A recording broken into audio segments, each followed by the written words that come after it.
Hello everyone, welcome back to another episode of r/MaliciousCompliance. In today's episode, the not-so-friendly local gaming store. Oh, you want some mathematical rigor? I'll give you some. Before we get started, make sure to subscribe so you will never miss a video. So let's get started. The not-so-friendly local gaming store. This might be a long one, so let me set the stage before I get to the good part. Actors: me. Dan, the stressed but good manager. At the time juggling kids, education and store management. Usually needed 30 hours per day to do all the things he promised he'll do. Oz, the store owner, a massive know-it-all. Background: at the time when this happened, I had been unemployed several years, so when the job center gave the go-ahead for the chance at a government-paid intern one spot at the local gaming store, I jumped on it with gusto with the hopes of one day working full-time with my hobby. ACT-1 First Contact. Monday morning, and I was as giddy as can be when I locked up my bike next to the gaming store, had already filled with ideas about how this was the start of a long and glorious career working with my beloved hobby. Oz quickly greets me, dumps over onboarding responsibility to Dan, and then promptly rushes out to catch a flight to a big board game convention in Germany. After a slightly confused welcome aboard spiel from Dan, he introduces me to the back area consisting of storage, a small office, and an even smaller kitchen. After the 5-cent tour, Dan finds out that the store is out of intern shirts and the store owner hasn't put them on backorder. So I'm given a company-branded work shirt with a temporary handwritten badge that says intern pinned to the front pocket as a stopgap solution and told what's expected of me. This includes sweeping and dusting the store every morning, restock the shelves, assist customers, and if all those have been checked off, paint the store's supply of loner wargaming terrain. This will be important later on. ACT-2 The troubles begin. 1 week later. Oz, what do you think you are doing?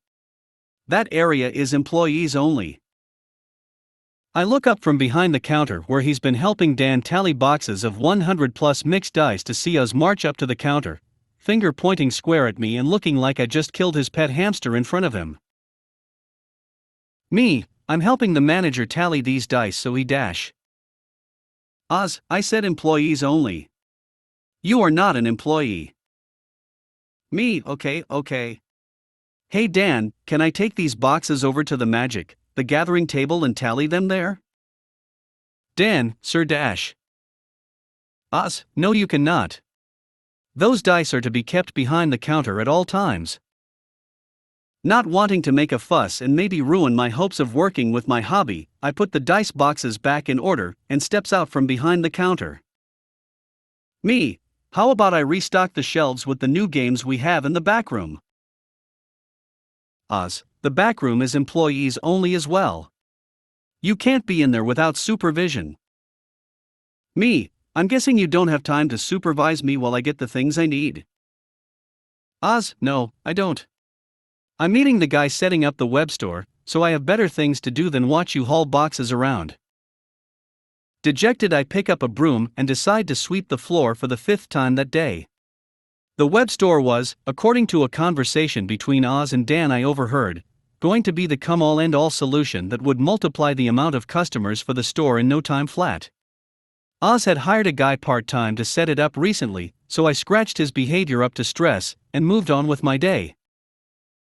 Fast forward 3 days. Oz, you can't wear that, those shirts are for employees only. Go change right this instant. I looked up from scrubbing off a stubborn coffee ring from one of the tables reserved for the upcoming the Gathering tournament later that day and noticed that Oz was pointing at me and fuming with barely concealed anger.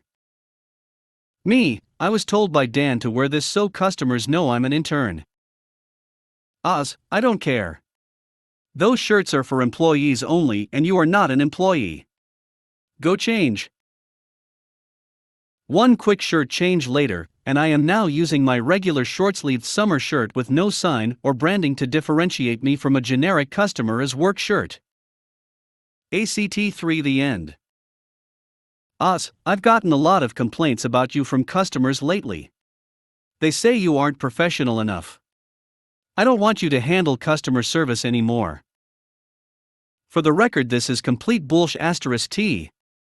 I know somewhere around 80% of all the people that shop at the gaming store from a local wargaming club, and no one has said anything to me about my behavior at the store, either during or after this. Me, okay, so what do you want me to do instead? I don't know. Find something to do. You know what's expected of you. Let's see, store is cleaned and dusted, floors swept, can't restock shelves, can't handle customer service, can't loiter behind the counter to learn the register. What else is there? Alright, painting terrain. Here's where the malicious compliance comes into play. I grabbed some boxes of dull sprue gray terrain pieces, and the big box of paint pots and sprays. Usually it would take about 45-ish minutes to paint each piece to what is referred to as tabletop standard, a few quick coats of paint, a slather of wash to get depth, and a quick dry brushing to pop what details there are, but this won't do it all. This store needs to have the best painted terrain it can possibly have. Paints are prepared, reference photos researched at great length, and every minuscule piece of mold line scoured away like it is an affront to nature itself. Now just the prep work for each piece runs up to 40 minutes without even the first layer of paint having been applied yet. I carefully thins each layer of paint to nearly the consistency of pure water, and apply each layer with utmost care before letting each piece dry for 20 minutes before applying the next layer of ultra-thin paint. Every single detail on the terrain pieces are given the full competition winner treatment. This goes on for a week, customers or no customers. My days now consists of sweeping and dusting the store, then bringing out the big box of terrain and paints, paint 2 or 3 terrain pieces for 7 hours, then clock out and go home. All the while Dan is overworked to the point of near nervous breakdown, and Oz is ranting about customers being neglected, and that nothing is getting done without him. Fast forward a day or so, and by lunchtime I have just finished up a statue terrain piece that now looks like it could step off the board by itself. Oz, that won't do. Redo that statue. Me, why? Oz, it doesn't match the style of the other pieces. Me, you never said anything about what quality you wanted the terrain pieces painted in, so I figured I'd do my best. Oz, I don't care. Either redo it to match the rest or get out. This is new. Oz hasn't complained about any of the other pieces that I painted in the same style. Well, enough is enough. Instead of my usual grin and bear at stoicism, I get up, carefully put the paint pots back in order, and start putting away the terrain pieces. Oz, what are you doing? Me, putting back everything where it should be. Oz, I told you to repaint the statue, not put everything back. Me, you told me to redo it or get out. I'm doing that. I quit. Fast forward to current day. Dan has quit working at the gaming store. The web store is a broken piece of crap that only barely does the minimum required, and the physical store was limping along on life support even before the pandemic hit.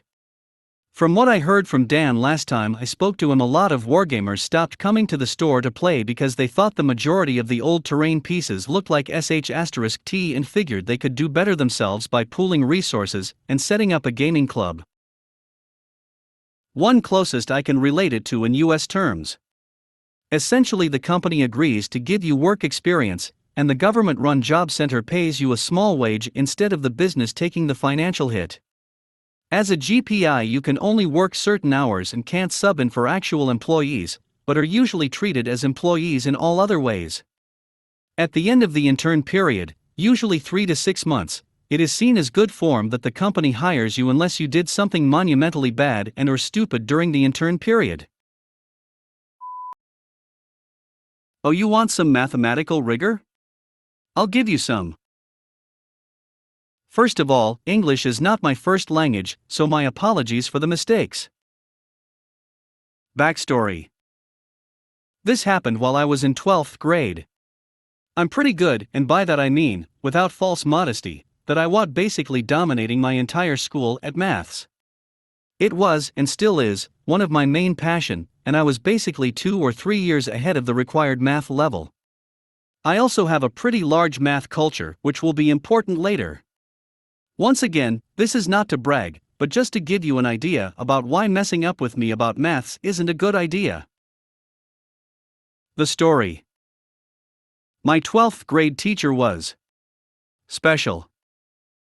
It was his first year at this school, and for context, he was an old, very old, prideful jerk, like the never wrong type. Now, I know that math is all about rigor. But every mathematician out there will tell you that excessive rigor isn't helpful at all and often hide the actual maths. This teacher wanted everything to be detailed. Like, excessively detailed. If you skipped one line in your derivation, you would lose points. Even though, as I said, this line could be easily done in your head. Like if you ended up with 2 * 2 + 1 and you were enough of a fool to write on the next line = 5, you would lose points because you didn't write = 4 + 1 and only then = 5. Now I get this kind of rigor can be good when dealing with a new topic. But this level of detail in 12th grade is stupid. The part that really made me angry was the grades. I would usually end up with perfect grades. Side note here, where I live grades aren't given as percentages, so I'll translate the notes in approximative percentages, but not with him. I barely succeeded in getting higher than 70%, whether in tests or in homework, and even though everything was correct.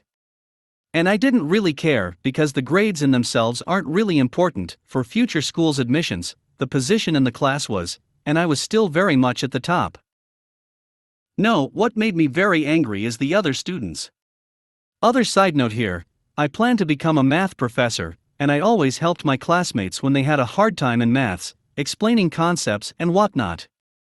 This year, everyone's grade plummeted. I'm talking about hours of hard work to go from 25 to 30%, and for them, the future wasn't as sure as for me because the ranking was always changing. On the day before the holidays, he gave us back in homework. I barely had a 60%, and my best friend who was struggling with the topic, basic integration, ended up with a 10% even though any reasonable teacher would have graded her something like 60%. The revenge. I went ballistic. The end of the year was slowly approaching and such disastrous results could bar my friend, and a lot of other students, from getting accepted in the schools they deserved. But the teacher gave an homework for the holidays. I had 2 weeks, I have had enough of his *T, and the revenge is coming. Remember when I told you I had a lot of mathematical culture? This happens to include axioms of ZFC set theory and the work of Bourbaki. To those who didn't understood a single word here, maths, in their purest form, are based on some elementary bricks that have to be assumed and can't be proven, even though they seem intuitive. Those bricks are called axioms, and the ZFC set theory is a collection of such axioms. Nicola Bourbaki is a fictive name given to a group of mathematicians that decided to rewrite maths based on the axioms. Their work consists pretty much impossible to read cumbersome notations that are as rigorous as you can get. So I did exactly that. Day and night, with very little breaks, I wrote hundreds of pages of pure, unreadable, cumbersome but rigorous maths. A level of rigor even my teacher himself wasn't expecting from anyone. And this wasn't easy because I had to construct the theory of integration from scratch. It was actually a nice experience because I ended up stumbling on very interesting topics, but it was exhausting. Still, after 2 weeks, I successfully completed the homework with absolute rigor. Now, I could have said absolute horsish *T for most of it because I was pretty sure that he wouldn't go through all that, but it ended up being a personal challenge that I happily completed. The reaction. On the first day of class, I arrived a little bit early with my bag and a suitcase to contain this massive amount of paper, handwritten mind you. Before the teacher arrived, I took my work out of the suitcase, and my classmates were confused. No one except my friend knew my plan. When the teacher arrived and asked us to bring him our homework, I let everyone do it, and then I stood up, picked up what my ridiculously sized homework and walked slowly to his desk, while his face was more and more puzzled with every step. I laid it down on the pile, with a big smile, and started to walk away when he interrupted me. What is that? My homework. Is there an issue? I want to talk to you after class. All of this was expected. I knew he wouldn't confront me in front of the whole class, because I already proved him wrong a couple of times before, and he was way too proud to accept it. So I went back to my desk, not without maliciously smiling to the whole class. 2 hours later, the class is finished, I go see the teacher, and the dialogue went something like this. You wanted to see me? Yes. This is obviously not your homework. What is this? Now my goal was to play dumb and let him realize all by himself what I did. I don't get you. This is my homework. What's the issue? This isn't possible. It is way too massive. For the last time, what is this? He was boiling with anger from my apparent lack of understanding, and this was glorious. Well, it wasn't easy. Sure, it's a lot, but it is my homework, sir. Realizing this wasn't going anywhere, he told me to go. When I burst out of the room, everyone basically jumped on me to ask what was going on. I explained them everything, and we were all laughing our asses off when the teacher left the classroom, even more puzzled. The aftermath. 3 things I didn't tell you about this teacher. First, he prides himself with grading our papers as fast as possible, sometime in one evening. Second, nobody likes him. And by that I mean all other teachers' administration despise him, teachers because he is messing with our grades, administration because he is an endless source of complaints. Third, holiday homeworks are worth a disproportionate amount in the final grade. On Wednesday, he gives us back our homework, but mine is missing, obviously. I ask him, Sir, you didn't give me my work back. He looked at me with the nastiest gaze one can imagine, probably because he tried understanding what I wrote and failed. I'm not grading that. Why? I asked this with the most theatrical shocked tone, which induced a few chuckles. You know why. Stop playing nice. The day goes on, and once again this was expected. Final part of my plan is coming. I go directly to admin. Side note, I don't really know how the school's hierarchy are designed in other places, so admin here means people that are in charge of him and can force him to do stuff. I explain them the situation, but I don't bother them with mathematical details. I basically tell them that I tried to be more rigorous than usual since the teacher seems to like rigor, and that it obviously made my work a little bit longer, but that this is no reason to not grade it, and that because of the proportion of it, it would basically destroy my GPA. The teacher is called on the spot, and have to explain himself to admin. He tries to justify himself, but admin, that is not blind to what I was trying to achieve and seemed to be on board with it, was having none of it. A full argument later in which I wasn't able to say a single word, admin basically says to my teacher that he has to grade my work, and fairly. He is fuming, and I won. I knew I won because knowing how proud he is, he will pass an enormous amount of time trying to find any single mistake, and to do that he had to understand what I was writing. He knew that he couldn't randomly assign a grade because I would ask him to point out my mistakes. 3 months, without any assignment from his part, later, he gives me my work back. I got my 100%, he got to learn about some pretty cool maths, and most of all, he stopped annoying us with everything that he didn't consider perfectly rigorous. After that, I did my best to help lost students get back on track, and in the end, pretty much everyone was accepted to the school they deserved.